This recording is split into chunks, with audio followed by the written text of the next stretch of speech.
Good afternoon. Welcome. Good to sort of see you guys. For the third time, I'm not going to ask how you're doing because I know, but everything's going to be okay. That's why we're getting together today. So today is more big picture, macro do's and don'ts over these last couple of weeks. Yes, you can improve over these last couple of weeks. Absolutely, you can.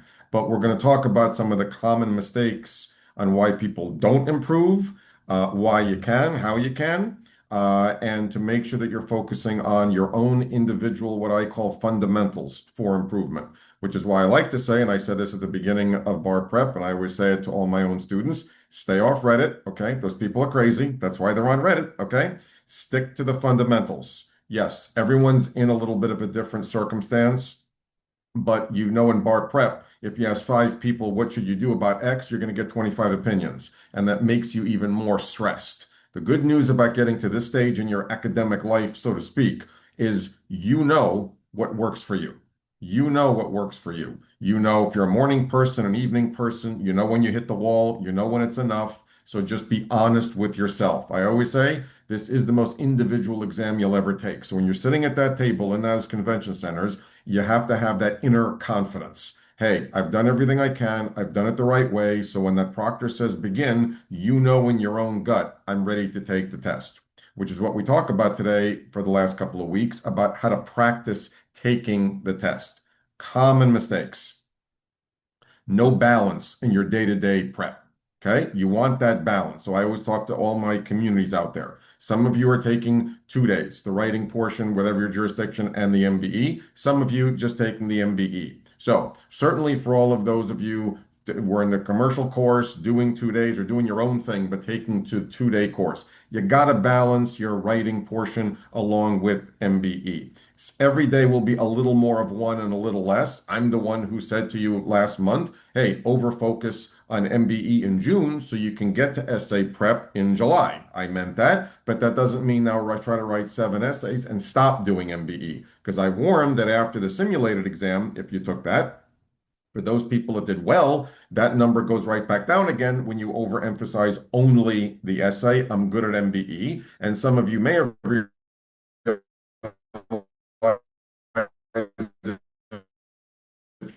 you don't do it 4 or 5, 6 days, and then this is again all about that muscle memory, the day to day to day to day, doing it over and over again. So that's what we want to focus on, that consistency. That's the key. Some practice questions. How many? 35, 40, 40, 50. 35, 40 is a round number. If you can do a little more, great. If you need to do less on a given day because you have other things to do, then do it. There's no magic number. I'm all about one of my big mantras this time of the year is quality over quantity. If you're doing 15 or 20 or 25 one day because you need to get to other stuff and you're reading those well and gaining those consistent muscle memory exercises, reading comp, issue spot,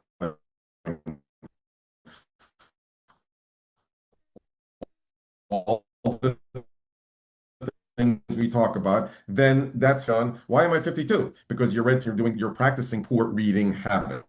It's not about how many. It's about how, I mean, if you're taking the exam, 33 questions an hour is what we all talk about, right? 100 in the morning, 133 in an hour, etc. So you're doing 35, 40. It's a little over an hour with a little bit of that review, plenty of time to balance your writing exercises, your writing portion, etc. So you do a little more on one day, a little less on another day. You're balancing. What if you're only taking the MBE? Still, you don't want to burn out and just be doing tons and tons of questions because you will get sloppy. It becomes like a rote exercise and you're doing them just for the sake of doing them. So I'd still manage that amount. What else do I recommend this time of year? Whether you're just taking MBE or you took a core, you have a writing element to your exam. Pick a random MBE topic for the day. Tomorrow's my property day. Saturday's my evidence day. Pick a random MBE topic, and from the moment you get up until the moment you go to sleep, I'm going to recite law from that topic 100 times a day for 30 seconds at a time. You may not finish the whole outline, you may not finish, but push out those words: larceny, burglary, robbery, warranty deed, quitclaim deed, assuming mortgage, subject to the mortgage, murder, manslaughter, negligence per se. You get the point. Let it pop into your head. You forget the names of some, sit on the couch, breakfast, lunch, dinner. Force yourself that more of those words are coming out. And because I always talk about this, you're getting double bang for value. The more words you can keep at the front of your brain rather than the back are also potential rule statements you could be writing on your essay portion. A lot of people feel like at this stage of bar prep, you can do 40 or 50 questions and kind of know what to pick, but you're losing some of that sharpness with the buzzwords. Well, that's going to hurt you on some of those rule statements as well, and or potentially if you don't recognize the difference between A versus B or C versus D because they're putting those buzzwords in there. So my balance regarding MBE is I'm reviewing and reciting law from one topic a day, doing my practice, and still having plenty of time to focus on my writing portion. You're only taking the MBE, I still basically say the same. I'm doing my practice set, no problem, and I'm still reciting law from a separate topic. You want to shake it up because you want to do some tort in the morning and some crim law in the afternoon, that's perfectly fine. Just play with it. But remember, and I say this very humbly, a lot of people say to me, "Oh, John, I watch you all day. I watch you over and over again." A student I have to call, "Oh, I was just watching it." I don't take that lightly. I'm very humbled and I appreciate any support. You guys, hopefully the videos have helped you. I mean that, sincerely. But I like to say, you shouldn't be looking at this face hours and hours. You should be your own professor at this point. You want to push those words out. You should feel you want to wean off of me, the outline, the cards, etc. Because, hey, in a couple of weeks, there's no lecture.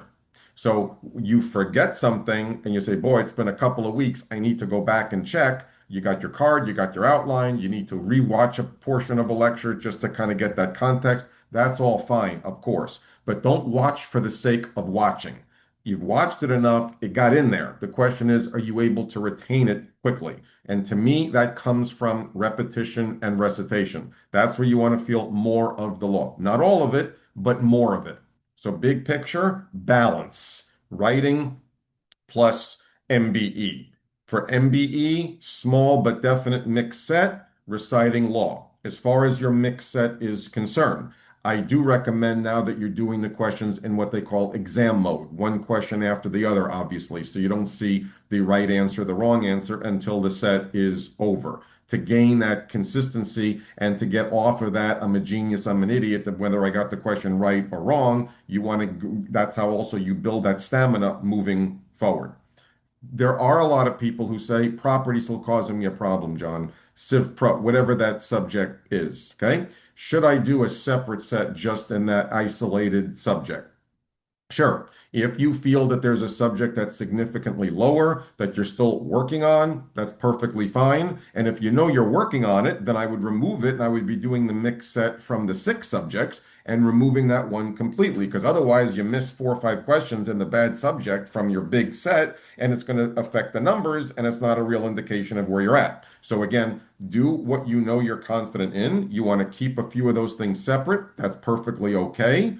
Absolutely. 2, the review. Okay. I said this a couple of the last 2 times we were together. So the first time, pay attention. When you get the review the questions, in the first line of the explanation, it's going to give you the rule. Be honest with yourself.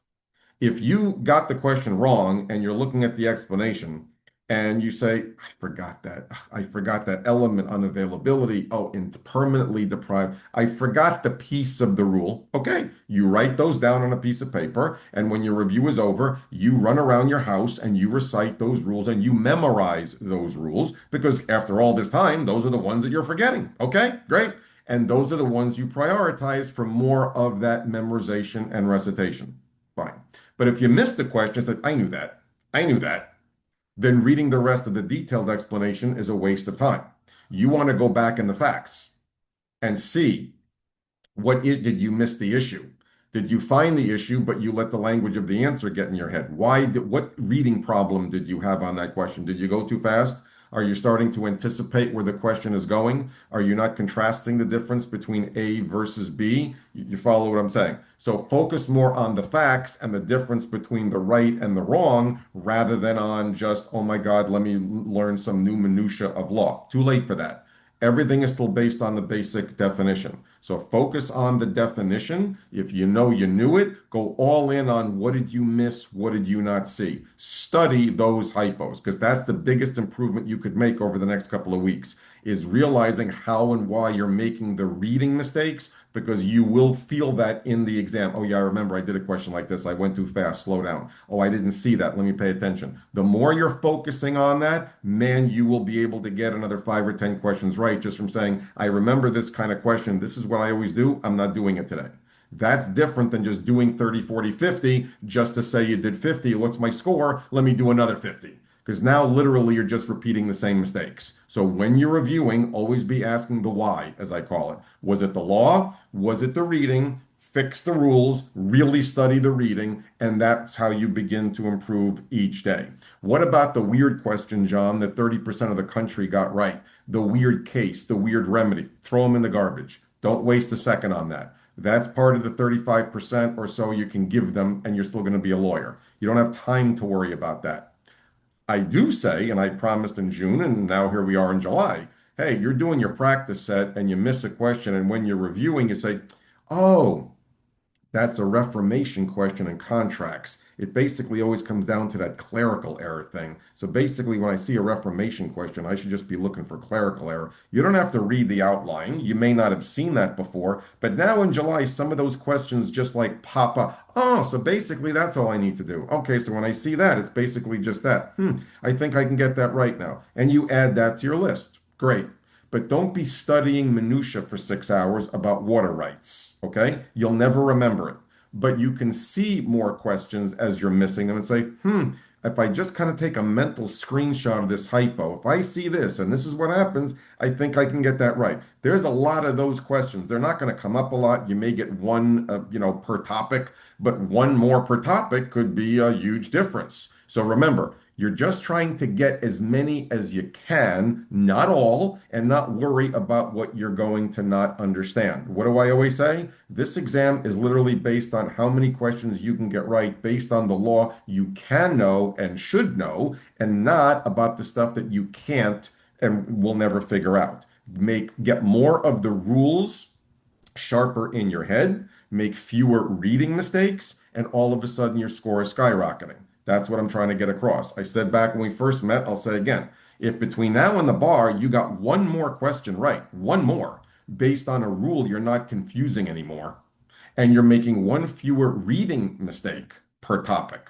Now I got that one. Now I don't do that anymore. That could be 7 to 14 more questions correct on the bar. 7 to 14 raw questions. You know what that is? That is a huge, huge statistical difference. And I always say to my UBE people out there, remember, you're not trying to get a certain number. You're just trying to get as many questions as you can correct to balance and help the average with the writing portion.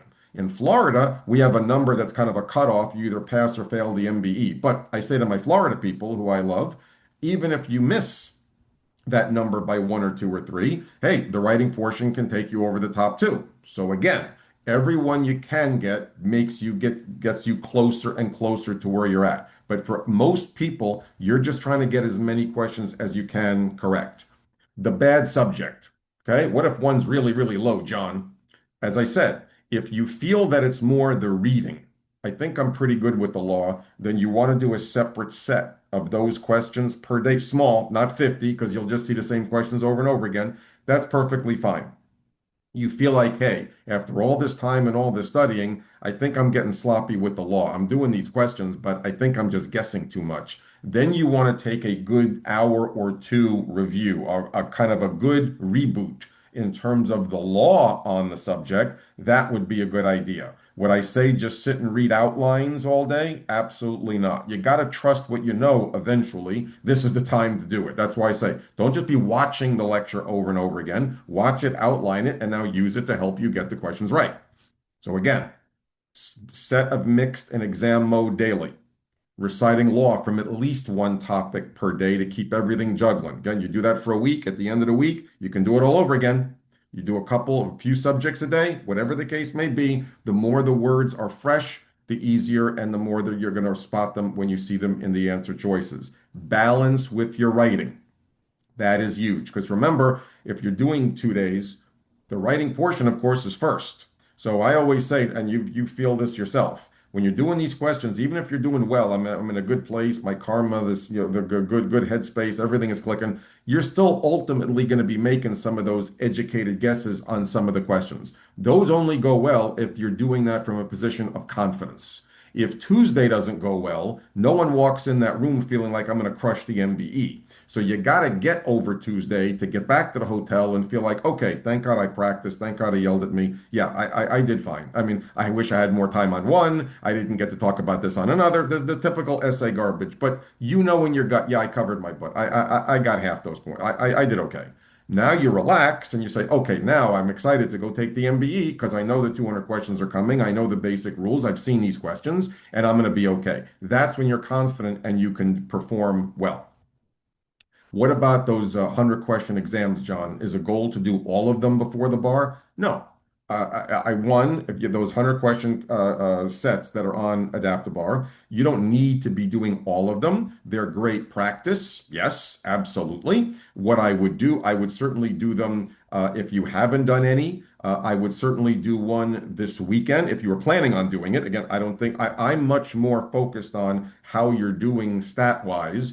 If you're doing 30, 40, or even 50 questions a day because you have the time to do it, times 7 days, and you're doing 300, 350 questions for the week, that number is a much better indication of where you're at than just 100. A lot of people overemphasize the 100 or taking 200, like, oh my God, that's going to mimic the test. Nothing can mimic or simulate the bar, and it's still just a reflection of how you're doing that day. So for me, the consistency over 7 days is a much better reflection of that.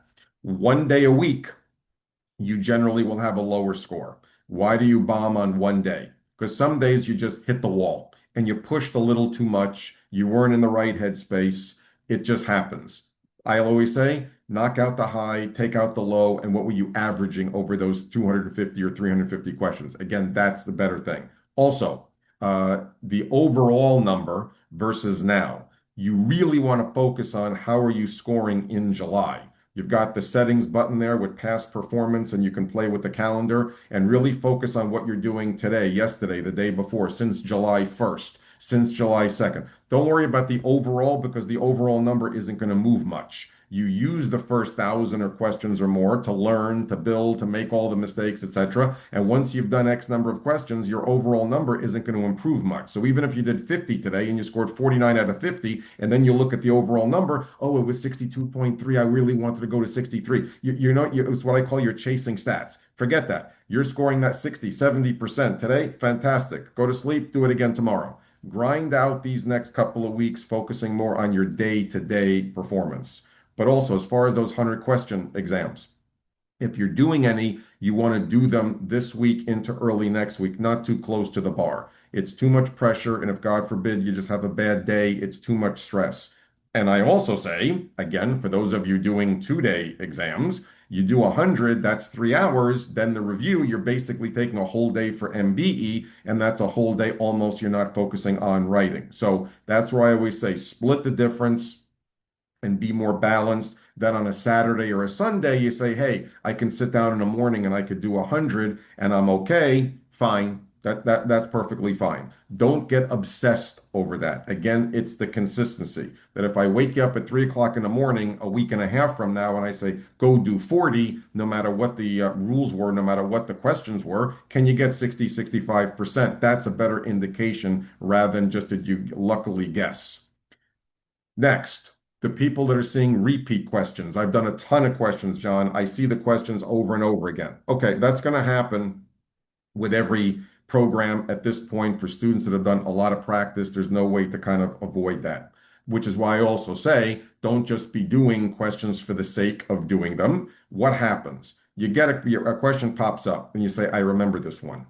Many of you will say, oh, I remember this one. The answer is A. And they just click A and they say, look at me, John, I was at 88% today. Okay, that's you're fooling yourself. Okay, I'll be honest with you, like I always am. What should you be saying when you get or you see a question that's familiar? Oh, I remember this one. I picked B, but the answer is A. Why? Why a week or 2 or 4 weeks ago did you pick B? Why is the correct answer A? Can you look at the question now and see the difference in the answer choices? Did you think it was products liability? Now you see it's strict liability. You thought that it was an easement, but it really was something else. You thought that it was larceny by trick, but it was really false pretenses. You thought it was the dying declaration, but it really wasn't. You follow? Why did you make those mistakes? If you can kind of teach yourself those mistakes and you could verbally say, I remember the reason I picked A was because here, now I see that it was really that issue, or I forgot the definition, now I know the definition. That's then using those questions in an effective manner. You follow? Rather than just clicking buttons for the sake of clicking buttons, you really want to feel like now you can see why you made the mistake and pick correct. That will translate when you're doing a fresh set of questions for sure. Again, and this gets back to my macro mantra of quality over quantity. Too many people just go on there every day. I'm doing 50 in the morning, I do 50 at night. And what did you learn? Are you doing too many in a subject that you need that review of some of those rules? That's the question. And that's why John's always saying you want to be honest with yourself. So you took the course, you're finished. Yes, I would just be doing AdaptiBar. Okay. That's my honest answer, like always. If you took a course and you were doing a little bit of both, I would be all in on AdaptiBar exclusively 7 days a week because those are the licensed actual questions. And when you're sitting in the room, that's what the exam is going to look more like. That doesn't mean you memorize all the questions, which is kind of where I was going. Too many people think if they just do all the questions 100 times, they'll memorize all the hypos. They know that people are doing that. So they're going to test you on the same rules. They're going to test you on the same underlying issues, but they're changing the names and the faces and the colors, etc. Plus, the other point I was getting to now is no matter how well you're doing in bar prep, how well the questions are going, you're going to see, and there's no way of knowing the number, I'm just ballparking it, 30, 35 questions that no one in the country's ever seen before. Okay? Totally weird, totally crazy. Okay? They may be the experimental questions. Sometimes they're not the experimental questions. We have no idea of knowing. Those weird ones can never affect passing unless they get in your head because everything is about confidence. So when you're doing, like I said, your practice set and you're scoring 65 across the board, and all of a sudden you go to 52 one day, everyone kind of goes crazy. But usually it's just because there were the 3 or 4 weird water rights, remedies questions, the crazy garbage, the case and con law from 1910 you never heard of before. And those 3 or 4 affect your overall. That's fine. Because on the real bar exam, you may go from question 25 to 37 and get 80% of those questions right. But you may go from question 80 to 105 and all of a sudden be back at, 58%. So the practice sets, again, are just a reflection of those rules, those questions you do on that day. Not, oh my God, I'm going to pass or fail. It's more, again, of the grinding out of those daily sets. When you get the weird one, don't waste 5, 6 minutes on it. Don't not be able to let it go. Don't go back and change any answers and don't skip. I'm doing every one at a time. That's all I'm doing. Every question one at a time in chronological order, easy, hard, no matter what. That's what I'm doing. And ultimately, the numbers are going to take care of themselves. I do it. If I don't know it, what do I do, John? As I said last time, you don't know it, you dumb it down. You dumb it down and you say, I think that the whole hypo is about that. Line 2, line 3, the guy with the bus. Look down there at the answers. There's one answer talking about that. Connect the dots, shut up and pick it, and get the hell out. At least make sure that your answer that you bubble on all 200 questions is the most specific answer that the facts are talking about. Only time you get in trouble is when you pick answers that you think, not what the facts said. Every single question has to be about what the facts actually said. As long as you leave the room and you can say in your own head, yeah, every answer I picked, whether I knew it or not, I just went with the facts, you're going to pass. You get in here, you pick an answer based on what you did last week, all those crazy things, that's when you can get into trouble. So again, remember the weird ones. You're going to see more weird ones in a set, usually once a week. Who cares? Let them go. On the bar, you're going to get a set that may have the extra number of those. Man, from question like 2028, John, I didn't really know what the hell I was doing. Okay, then don't worry about that. I do the best I can, but what's going to happen after the weird question 20 to 28? From 29 to 75, I should have a pretty easy time. So statistically, mathematically, it's not worth getting behind and over worrying about 8 when I got another 70 or 80 questions that I can get right. It's always about the next question. I always say that I think they put the weird ones in there just like what I call landmines, just to see what someone's going to do with it. It can only hurt you if you let it. Some topics are going to take longer. Duh. It takes people longer on a contract or property, some people con law, than torts or evidence. So, some of those evidence and tort questions, if you know what you're doing, will take you like 25 seconds to read. Some property or contracts will take you a minute and a half. What if it took me 2 minutes, John? That's perfectly fine if the next 8 or 10 are less than a minute, which they generally will be. So again, overall, which is also why I recommend doing the AdaptiBar questions, because yes, some of the questions, some of the programs overemphasize questions that are just way too long and too nuanced at this time, and it ruins your confidence. You don't want that to happen. So you want to focus on AdaptiBar questions, which doesn't mean they're all easy. I hear that all the time. If that was so easy, why is everyone not scoring 90%? Duh, because they're not easy. Because if you're forgetting and don't know the law, you're not going to get the question right. Even if you know the law, the reading comp is so important. So again, why do you miss it? Rule? Was it the reading or was it just a BS question? Throw the BS questions out. Know that you're going to see some of them on the bar. There's no way to avoid them, but I'm not going to wait. I'm not going to skip, and I'm not going to spend 6 minutes. Real quarterbacks, not the jet quarterbacks, but a real quarterback, a professional organization, has the little clock in their head. And what do they know? There's nowhere to throw the ball. You throw it away. Let's go to the next play. The jet quarterback waits too long, and that's why he throws the interception. And John's been suffering emotional distress since I'm 5 years old. What am I going to do?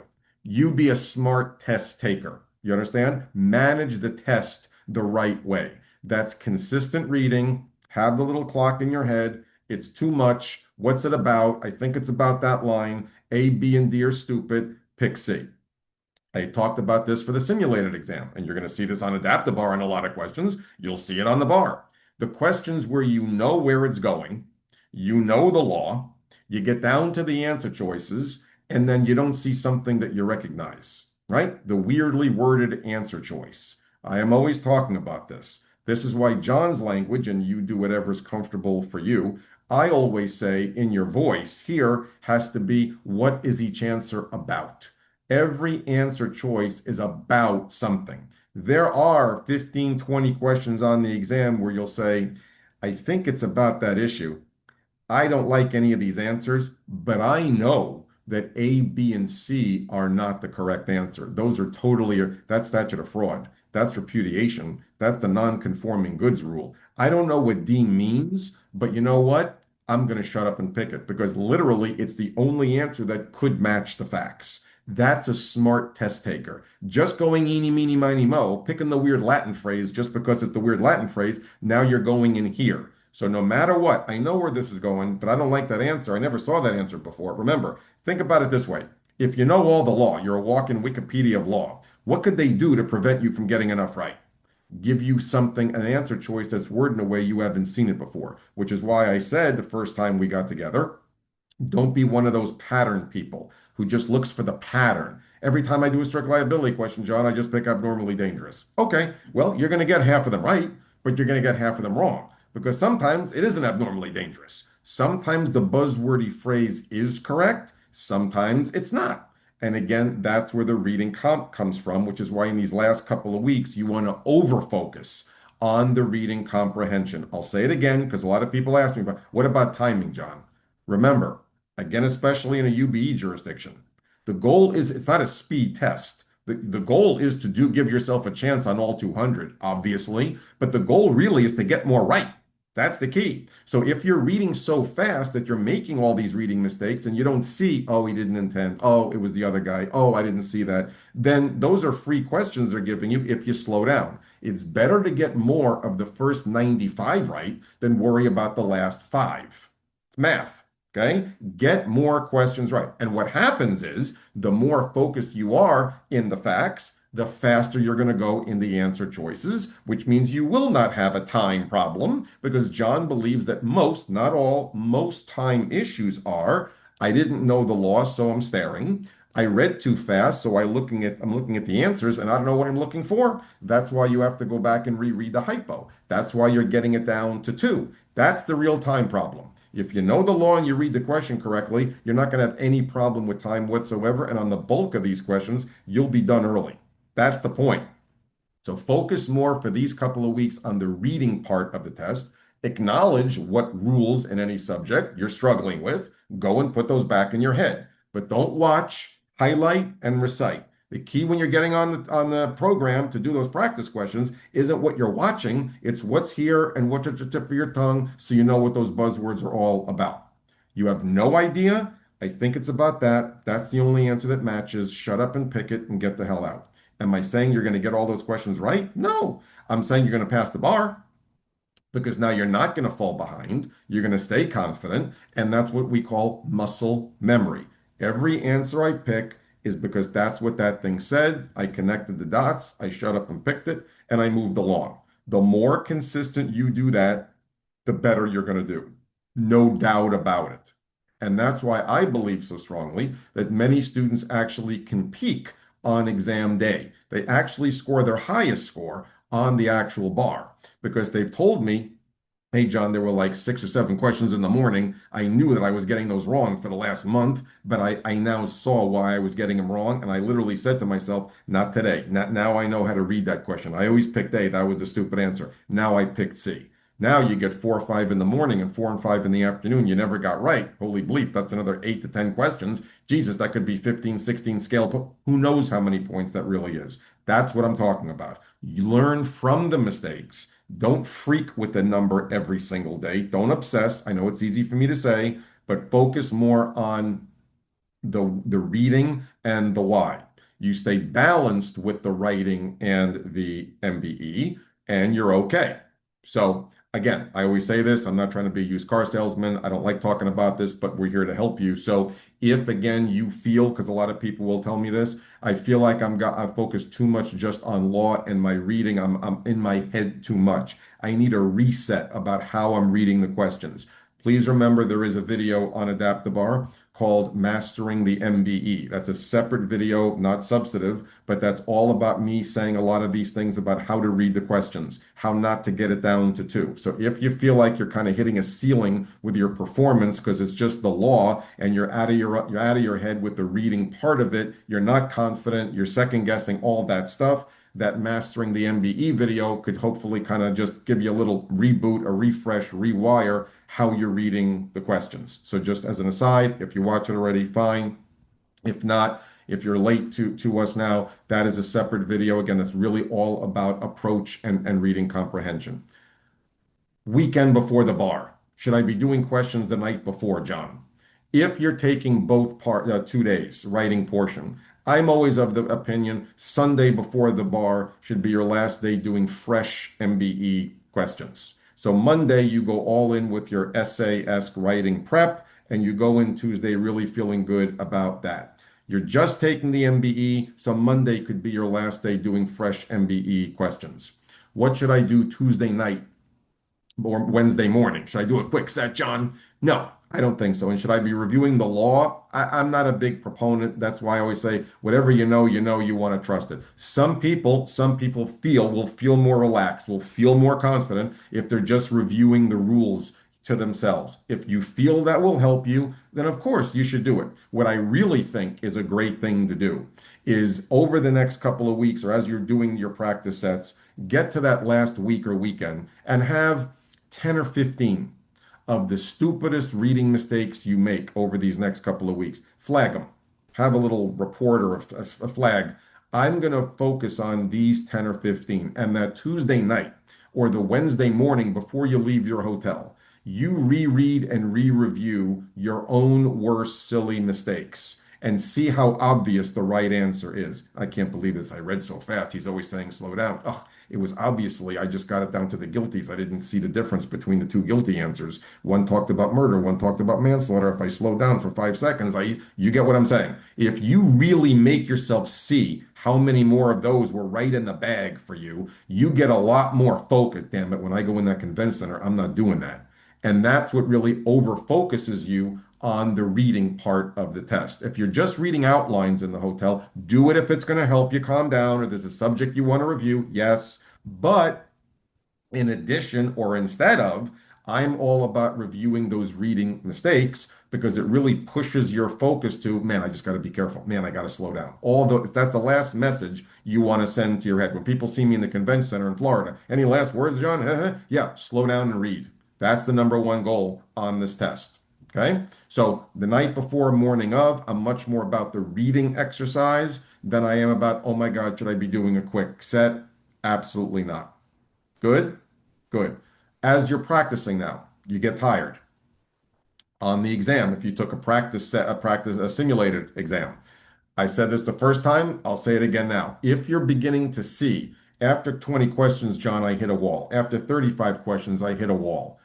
Again, this is extreme for some students that I've worked with. I'm not saying you should do it, maybe something to consider. Many students I've worked with just make themselves get up at question 50 and 150, go to the restroom, splash some cold water, and come back and sit down. That 5 or 7 minutes of just shaking it up, refreshing, and sitting down, now it's just a new set of 50, it's a game changer. Because after a certain number of questions, they're just getting too glazed out, so to speak. It's a long couple days. You remember the last 20, 30 questions are just as important as the first 20 or 30. I'm not saying you need to do it. I'm saying when you feel you're doing this, or you're glazing, or maybe just every 25 questions, put the pencil down and just rub your eyes and rub your neck and stretch for 5 seconds. Okay, just read. Here we go. What's the issue? Shut up and pick it. Let's go. Do your own little mantra so you're not just doing this on question 48, 49, and it becomes this, I'm giving away 2 or 3 or 4 or 5 questions. It's all in here. We're all human, okay? We're not an AI program, at least not yet. Your name isn't Claude, okay? Your name is Bob and Fran and Joe and Mary. So you have to be honest with yourself that when you feel you're starting to glaze out, give yourself that 5 second reset, shake your head, here we go, and now do another 10 or 15. The fewer reading mistakes you make, by definition, that number begins to skyrocket, and all of a sudden there's tears of joy in September, October, November. Good? So big picture. Mix set, exam mode, reciting rules. Not watching and reading, reciting. Prove to yourself that you know. Balance with your writing portion. Not equal 50-50 every day, but some balance. You want to take the practice test, do it, but do it early. I'm more about the overall number. Focus on your daily and weekly stats now in July, not since you've been doing this since April or May. You get the questions wrong, you review your mistakes. Why? Is it the rule? Be honest, write those rules down, and that's your review for that evening. For sure, that's what you prioritize. You missed the question because I didn't see, I read too fast, all that. You study those hypos and let it burn a hole in your brain. Okay, this is really what I got to slow down and focus on. The weird garbage that you'll never get right, leave them alone, and I'm going to not worry about those questions. And when they come up on the bar, which they will, I remember this is the weird one. Okay, you know what? I think it has something to do with A, B, C, and D are relevant. Shut up and pick A and move along. That's how you manage the test. There's going to be questions you don't know, let them go. There's going to be questions you'll still make some silly mistakes. Any tips on how to avoid all of that, John? No, we're human beings. Okay. So one of my big mantras is intellectually, rationally, when you go in the room, you know you're not getting 200 right, but you have to read and select as if you are, right? Confidence. Okay. I do all the sports cliches every time we're together. Every one of these athletes know they're not going to hit a home run every time up. The basketball player makes less than half of his shots and is still making $60 million a year because it's not about the 55% or 60% that he's missing. It's about the 35 or 40% that he could make. This is what's going on. The baseball player, successful 25%, is just an average Joe. The guy who's 30% successful is in the Hall of Fame.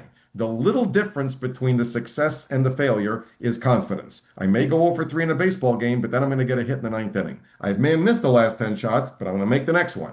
I have to read every one of these questions as if I am going to get it right.